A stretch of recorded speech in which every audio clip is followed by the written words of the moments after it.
Hey, what's up, everyone, and happy Monday. Tara Talmadge alongside our senior analyst, Mike Irwin, as always, getting ready to talk about the football game and Arkansas's win over Rice, I'm sure, and some of your takeaways, of course, right? Yeah, once we get into the season, questions are more about specific things rather than just generalized stuff. So I like this. Okay, well, let's jump into it. The Hog football season is officially underway.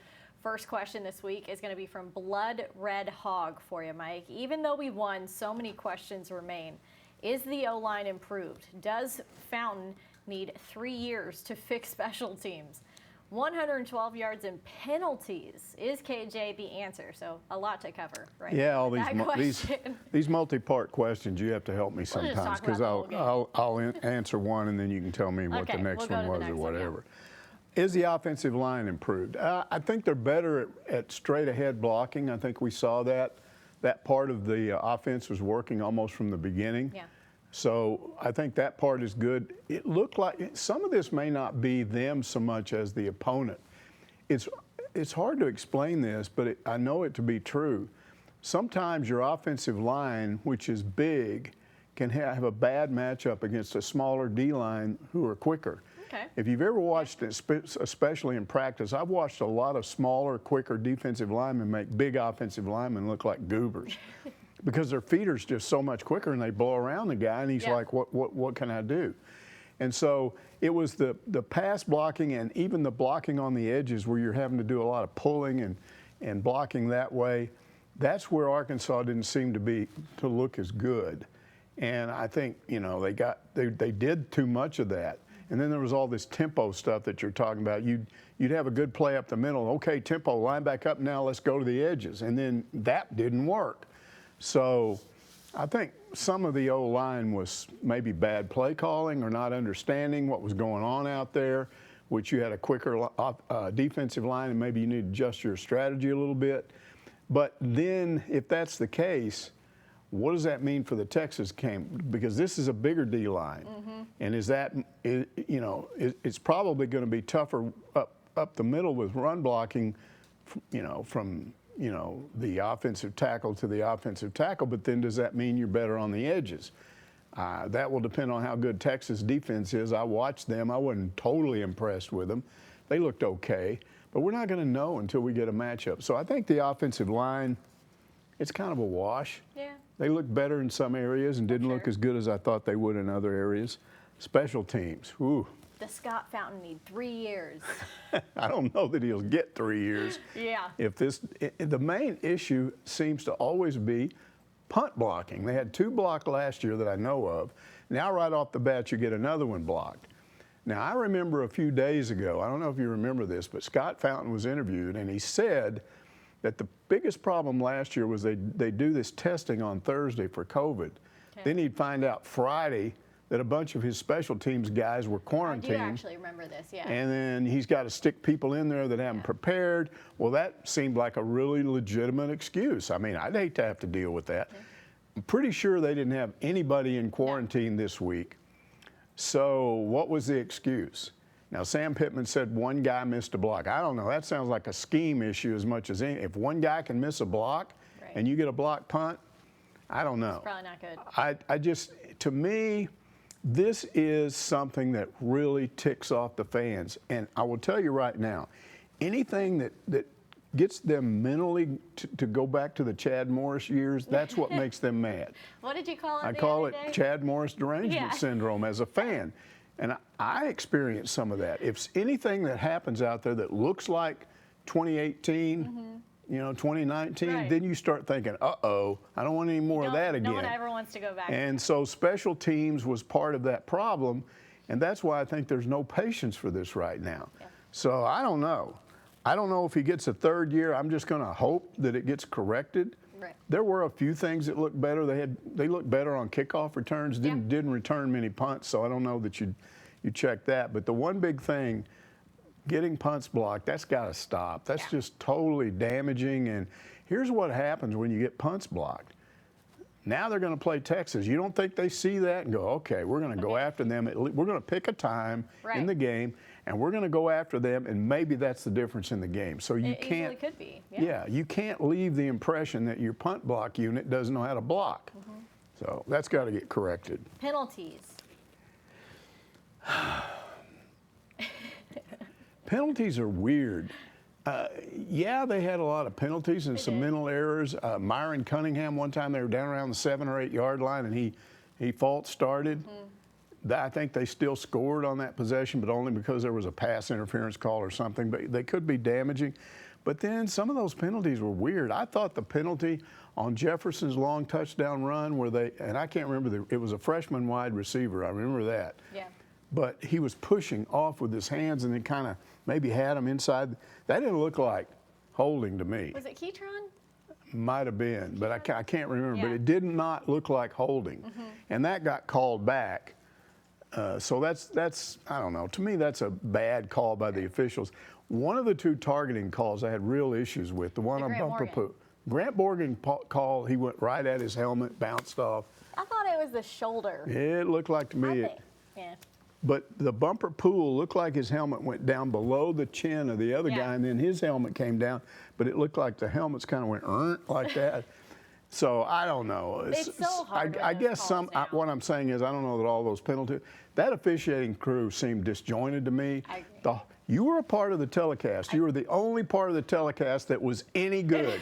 The rest of it was terrible. The announcers were clueless. They didn't know the names, and you have an excuse for that. They did 3 games. They did 3 games in 4 days. Yeah, so it's hard to learn all those. They're not here. That's right. They were remote. But they got the names of players wrong, and then the mic on the referees was going not out. Working. Yeah, and so you blah blah blah, and you don't know what happened. And then whoever's operating the camera on punts, I never knew what was going on punts. You just see, and then you say, oh, there's the ball, So all of it was just kind of, and I blamed it on the fact that it was just a streaming game, not a real game. It's a streaming game, so it was like the low talent people, except for you. Thank you. They had the top talent on for the sideline reporter, but. Well, we also had the KJ Jefferson question. Is he the answer? KJ did some things right off the bat, and Sam Pittman talked about it in his press conference today. Right off the bat, he took a sack. Right. And Pittman said on the first play, he should have gotten rid of the ball. Yeah. The time that he threw the interception, should have gotten rid of the ball. And he was throwing high a little bit. So he did some things in the first half that were his fault. Yeah. But there were a lot of things that happened that weren't his fault. I agree. I think it hurt him that Traylon Burks, who's obviously going to be his big receiver this year, had sat out for 2 weeks before the game, and he was clearly rusty, dropping passes. Then there was a bad snap on a play where Burks was supposed to come across, and who knows what they were going to do. Lay on it. It was a crossing play, and it was snapped and just hit the ground. Yeah. So some of that stuff wasn't Burks' fault, but it affected him. Yeah. I think, again, at halftime, here's the thing. They made halftime adjustments. That's what happened in the Chad Morris era. There were no halftime adjustments. Right. It was like, duh. Yeah. And the same stuff happened or got worse. So they made the halftime adjustments. The offense worked a lot better. I thought the play calling was better in the second half. And Jefferson threw it better. His second half numbers, if you take away the first half, if you took his numbers in the second half and doubled that would be one heck of a passing game. Yeah. So the question now is on everybody's mind, which one is the real KJ Jefferson, the first half Jefferson or the second half Jefferson? And then here's another problem. Yeah. We don't know how good Rice is. It may be that by the end of the year, we look back on this and go, hey, those guys were pretty good. Or it may be, they're not very good at all. Yeah. I think we're going to have a better idea of what's going on after the Texas game. I think to sum up every single part of that question, it was week 1. Yep. So we'll see. I think the biggest growth for most teams happens from week 1 to week 2.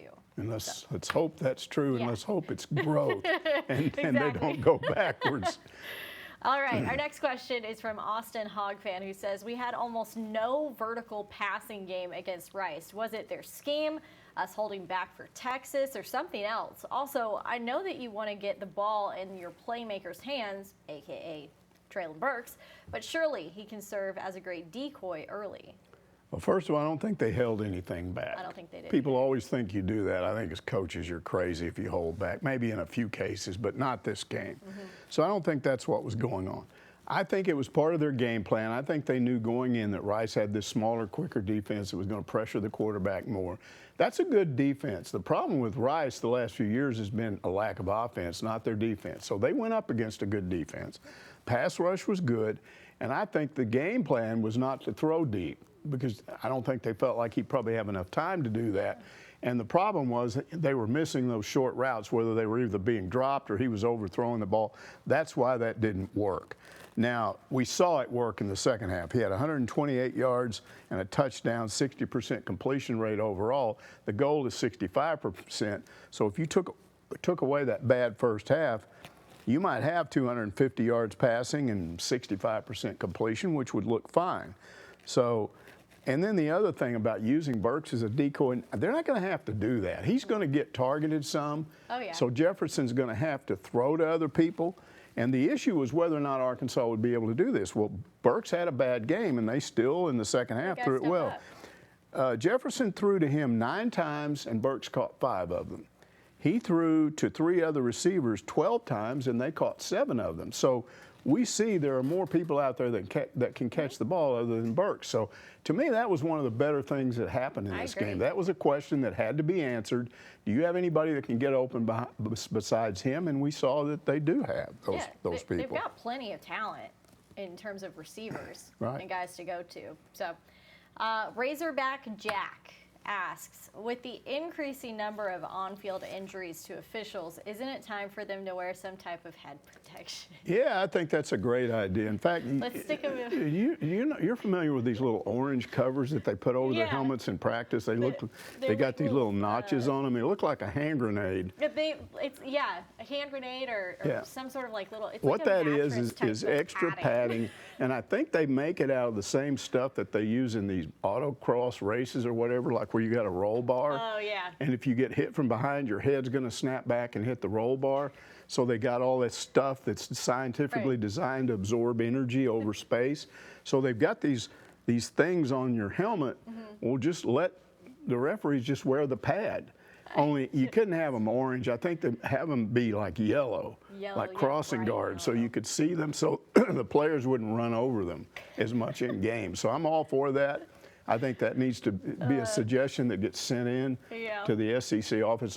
Make SEC officials wear those helmet guards, or helmet pads, or whatever they're called, but make them yellow. Real interesting look, for sure. Be good.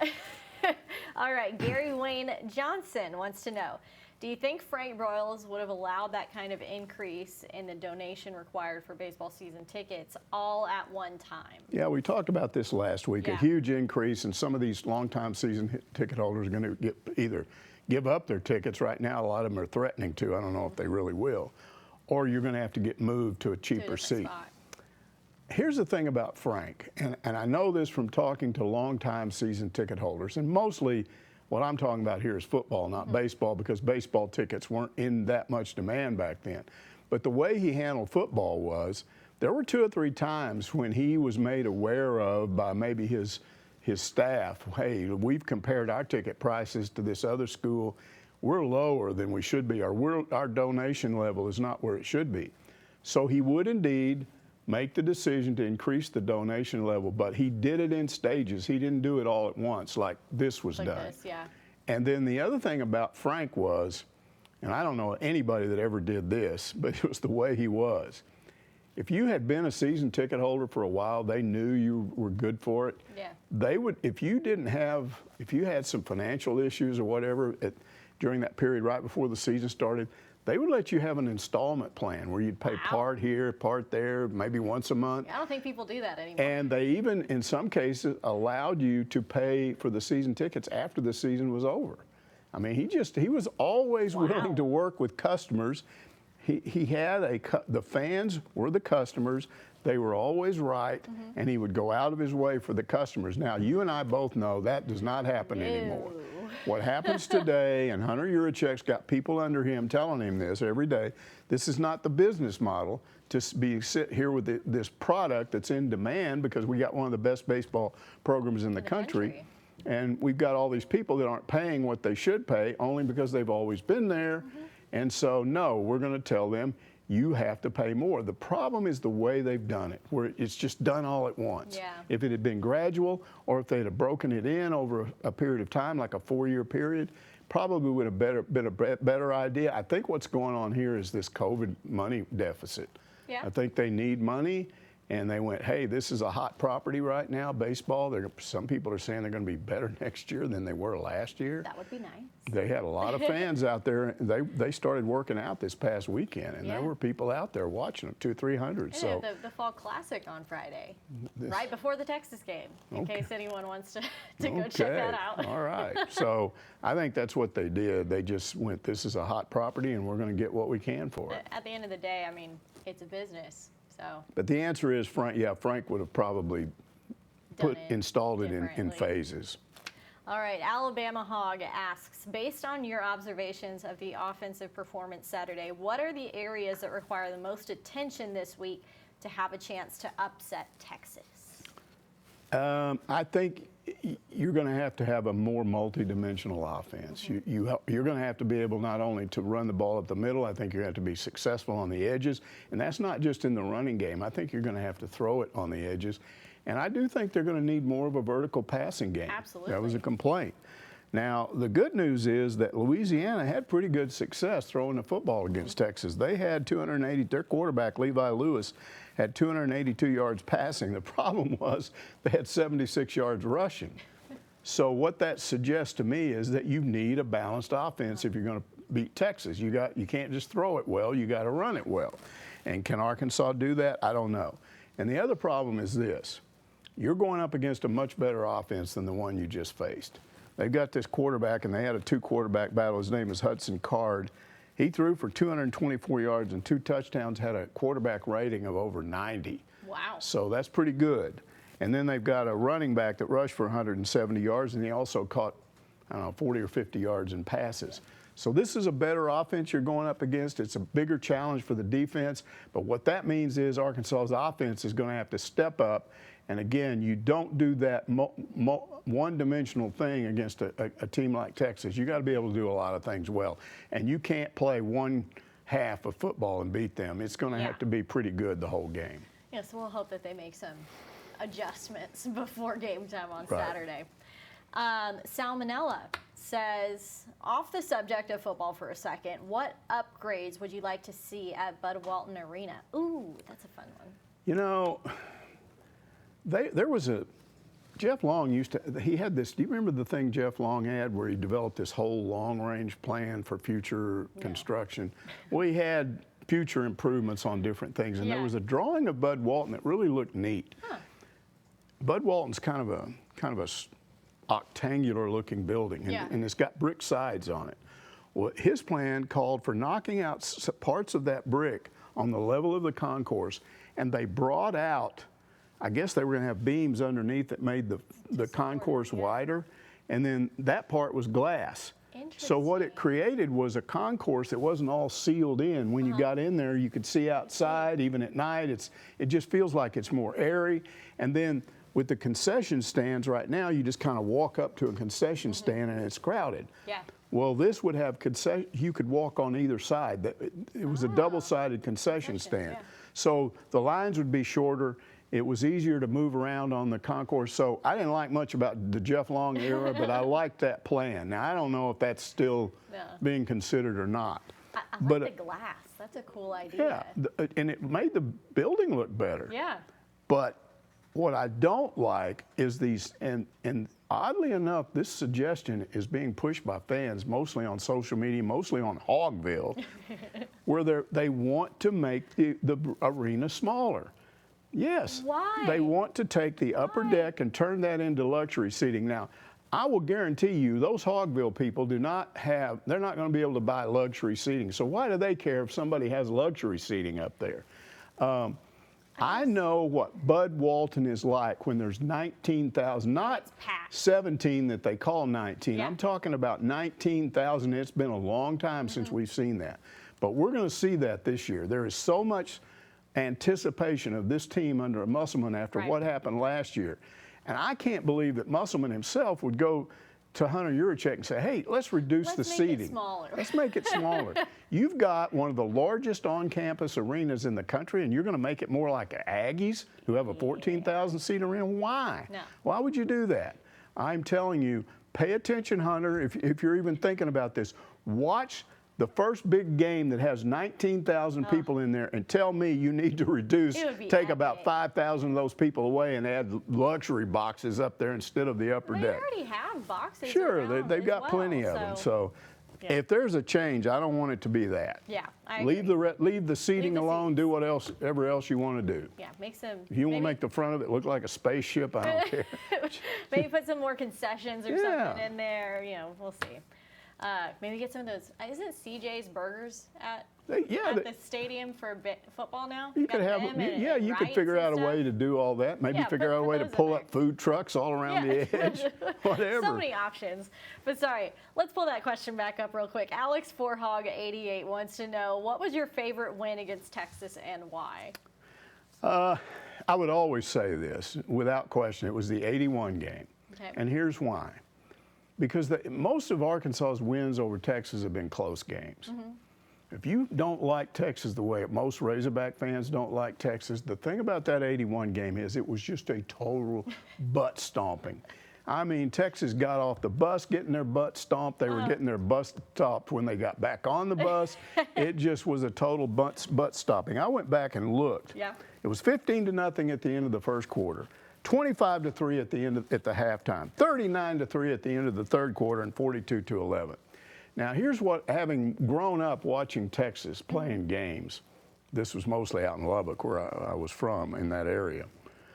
Longhorn fans pride themselves on the fact that they don't leave when they're getting beat. And they do that thing where they're Texas, and they stand up there and act like nothing happened. We didn't really get beat. And I always looked at that and thought, you people are morons. You don't even know how to lose and be upset. You just sit there and act like, well, we got cheated by the referees, or we didn't have a good game, but we're still good. So it always bothered me about them. But in that game, at the end of the third quarter, those T-sippers were going out to their cars, and they were calling cabs, and they were doing whatever they had to do, and they were just out of there. You looked over into that Texas section, it was just like nobody over there. It was like, well, we're beat. It was 39-3. Man, that's brutal. They knew they were going to win that game. Now, here's the other thing. We've talked a lot in the last week about the celebration that went on after the 99 Tennessee win. Yeah. Now, they went down and duct taped the goalpost to a building down here on Dixon Street, and it was all the celebration after that 81 Texas game was beyond that, because I saw it. Okay. And I will tell you that from about Collier's drugstore all the way down to the railroad tracks, all the way us past where we are now, all the way up past the U-Ark Bowl and almost to Arkansas Avenue, the street was full of fans. That's crazy. At 1 in the morning. They were just crazy. I mean, it sounds fun, though. It was great. And I will never forget that game, ever. It was, if you don't like Texas the way I don't like Texas and most Hog fans, this was like taking Texas and just stomping on them and turning them into just a little short squash Texan. That's what you were doing. Did people rush the field after that one? They did. They did? They did everything. They rushed the field. They rushed down to Dixon Street. They went nuts. They went everywhere. Well, so that was one of the questions I got to ask, because I feel like a lot of people are divided on this. There's some students that want to rush the field if Arkansas beats Texas this weekend. Are you a fan of that? The rules are different these days. You can get in trouble. And there's a case to be made for acting cool. Like, yeah, we expected to beat you. We're not going to rush the field. That's the opinion of some of the people that are on social media, at least, is that, Texas doesn't deserve to have us be that excited. Save that for beating Alabama. See, I think it'd be fun, though. It would be fun, but think about those students that haven't really had much excitement for a football game over the past. And it could be the students that are up here from Texas, which there's a lot of them, and they would love that. So I'm not going to get angry if they do it. I'll be glad that they had a reason for doing it. So. All right. Well, fair enough. Corky Pig has our next question. Wants to know, do you think our players were better hydrated throughout the week prior to Saturday's game as opposed to Rice? If memory is correct, we had no cramping up of players, or was it Rice's way of trying to control the game tempo? See, there's no way you can know the answer to that question unless Yeah. you're on Rice's sidelines. Yeah. You know, maybe that was part of their plan. Maybe they were so scared of Art Briles' tempo offense that every time Arkansas got going, they went, oh, drop down. But I don't think that's what was going on because, number one, the tempo didn't work. Arkansas actually benefited from those long timeouts when you had these cramping players. They would always come back right after that and have a good play. I feel like Arkansas is not in sync. The players aren't in sync with this offense enough right now where the tempo's working. So I actually think that worked against them. So surely Rice's coaches weren't dumb enough to think they needed to do that on purpose. I agree. So what that tells me is we need to give a lot of credit to that strength and conditioning staff because think about it. If anybody should be ready for the heat and humidity, shouldn't it be guys from Houston? I mean, you're from down in that area. Isn't it a lot hotter there? All the time. And worse than here, right? Oh, a lot worse. It's mainly the humidity in Houston that makes it so much worse. Yeah. And so if they practiced in that, surely this shouldn't have caused them problems. And yet Arkansas had almost nobody go down with cramps, and they had 6, 7 guys. Yeah. So I think it was, Pittman said after the game, you know, we're in pretty good shape. So yeah, that's probably the best part of this team right now is the strength and conditioning staff. Give them a raise. Jamil Walker, shout out to Jamil Turn the jukebox on and give them a raise. All right, Lake City Hog says, I know this was the first game and all, but it appears to me that our O-line is much better at straight up run blocking than pulling.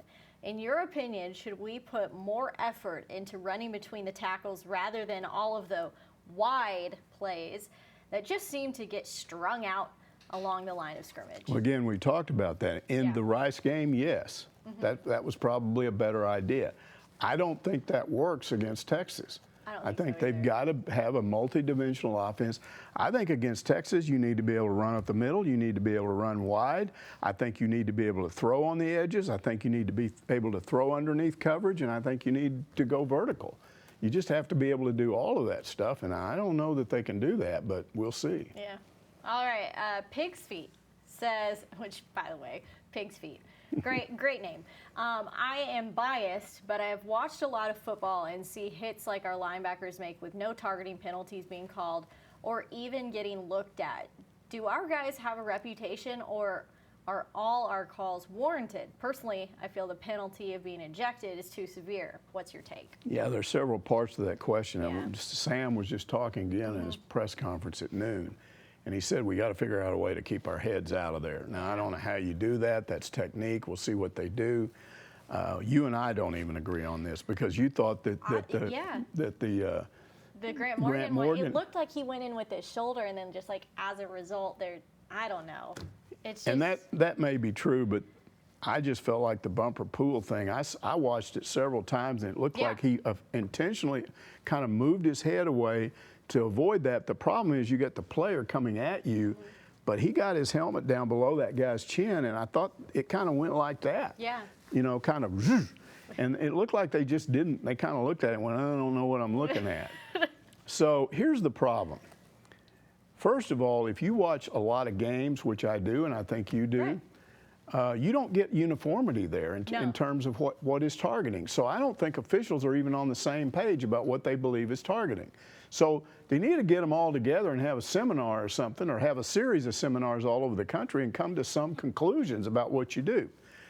The other thing is, they don't seem to be able to interpret what they're looking at. That is a real problem. Oh, absolutely. If you've got all this time to sit and replay and you've got multiple angles and you can't get it right, that's not something going on in your head there. I don't know. Well, so I was able to talk with Barry Odom before that game, and he was mentioning that one of the biggest factors with targeting is the crowd. If it looks like a big hit and the crowd oohs and ahs and stuff, it's hard not to throw a flag. And then it's really up to the crew officiating. But they've got to be able to interpret what they see. I completely agree. Now, here's the other issue. When you talk about penalties with the punter, you've got running into the kicker, which is a less severe penalty, and then roughing the kicker. Yep. I think they need to do that with targeting. I think there needs to be a more, I don't care what you call it, but some more severe form of targeting, which would be the ejection. and then a lesser form of targeting, which you still get the penalty, but you're not ejected from the game. I think this one size fits all doesn't work, and it's really ticking off the fans. I read a lot of stuff across. I just don't see where any fans like the way this is happening right now. And I think the powers that be in college football and these various conferences, they need to understand the fans don't like this the way it is now. So get together and fix it. And at the end of the day, you can coach it as much as you want. It's always going to be up to a player to try and make that last second decision of how do you want to tackle something. And somebody pointed out, I was reading some stuff on social media, it's always the defensive player that gets called. Oh, yeah. Well, what if you're going in to make a tackle and you're moving your head correctly and the guy runs into you with his helmet? Yeah. I mean, that's what I'm talking about. Looking at that and saying, okay, that wasn't intentional. That might have even been the offensive player. So we're not going to kick you out of the game for this. We may not even call a penalty because there's no way you could avoid that. Exactly. So, moral of the story, they got to work on that. Got to fix it. All right, last question, Mike. Lanny asks, do you have any funny stories about the Texas game? I'm not sure this is funny. Okay. It wasn't funny for me at the time. It was kind of nerve-wracking. Okay, I'm working. Everybody knows watch this show. I went to North Texas State. I didn't do that because I had any loyalty to them. It was strictly economic. It was the cheapest tuition in the state of Texas. I paid $71 for 12 credit hours in 1960s. How the times have changed. And I worked my way through school. They didn't have student loans back then. You had to work. So I had part-time jobs. That's how I got through college, and North Texas was cheap. So that's how I ended up there. But I didn't like their football. It was weenie football. They played at a dopey conference. Their stadium was terrible. I didn't go to any of their games. Okay. I would watch Southwest Conference games because that's what I grew up on. Okay, so it's December 6, 1969. Okay. And I've got this job, which was one of the best jobs I had in college. I was running the Boy Scout corner of the men and boys department at Leonard's Department Store in downtown Fort Worth. There's like a 6-story building. It was big.